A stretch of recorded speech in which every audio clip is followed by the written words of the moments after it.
On June 22nd, the committee voted to release the initial testimony of the two IRS whistleblowers that showed wrongdoing and misconduct at both the Department of Justice and the IRS.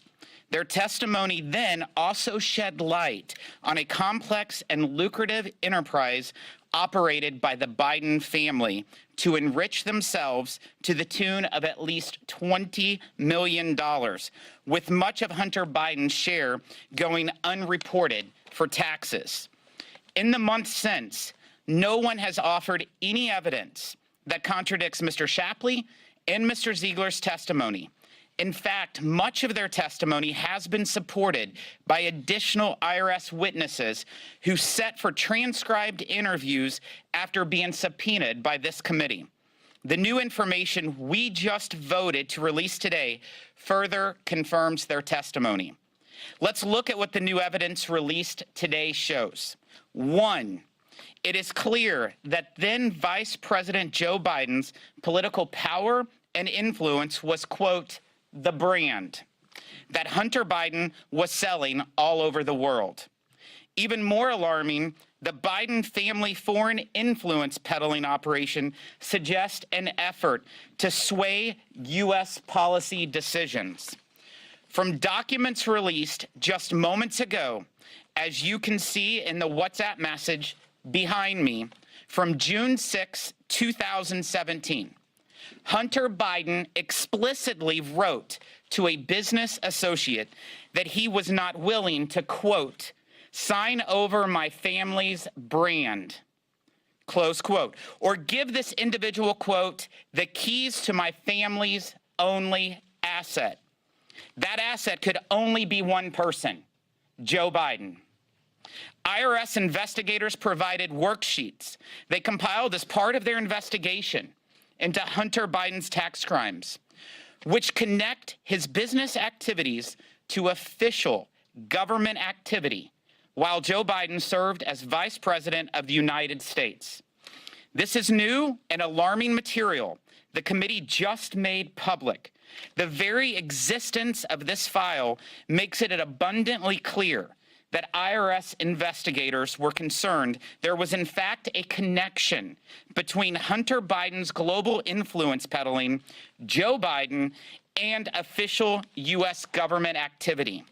In one example, investigators documented how then Vice President Biden's April 2014 official visit to Ukraine occurred only days after a series of meetings between Hunter Biden, his business associate, Devin Archer, senior staff within the Vice President's office, and Vice President Biden himself.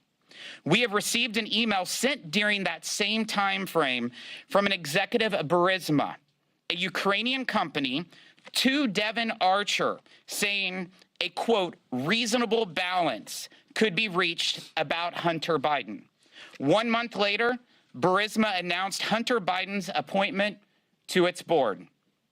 In another example from today's material, then Vice President Joe Biden hosted Hunter and 2 of his business associates, including billionaire Miguel Alemán, at the White House in February of 2014, where they had lunch, quote, in Dad's office.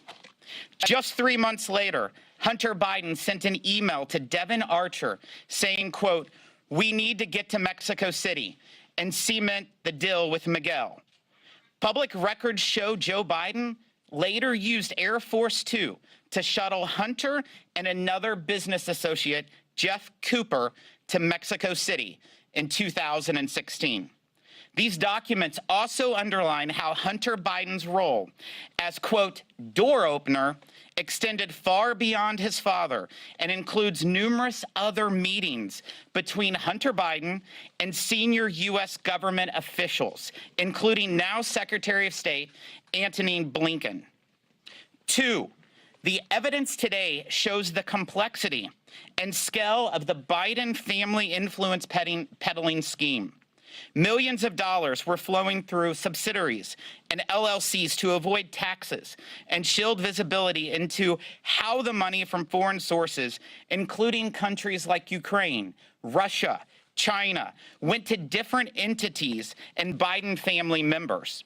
The additional whistleblower documents we just released specifically mentioned 23 foreign countries on 4 different continents with connections to Hunter Biden's business operations.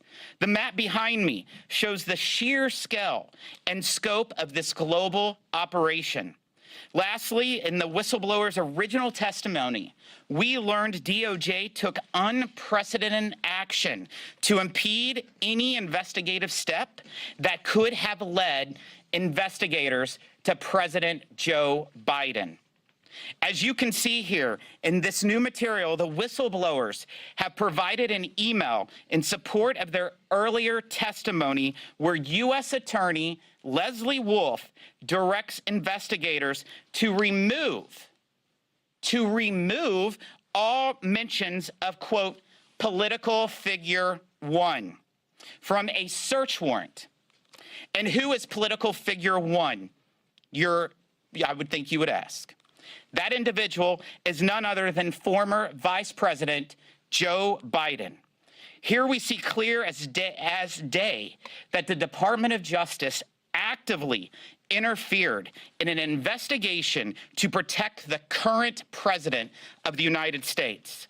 Additionally, in January of 2022, Attorney Wolf declined to pursue campaign finance violations identified by investigators potentially related to more than $2 million in payments from Kevin Morris, a Democrat Party donor, to cover Hunter Biden's unpaid tax liabilities.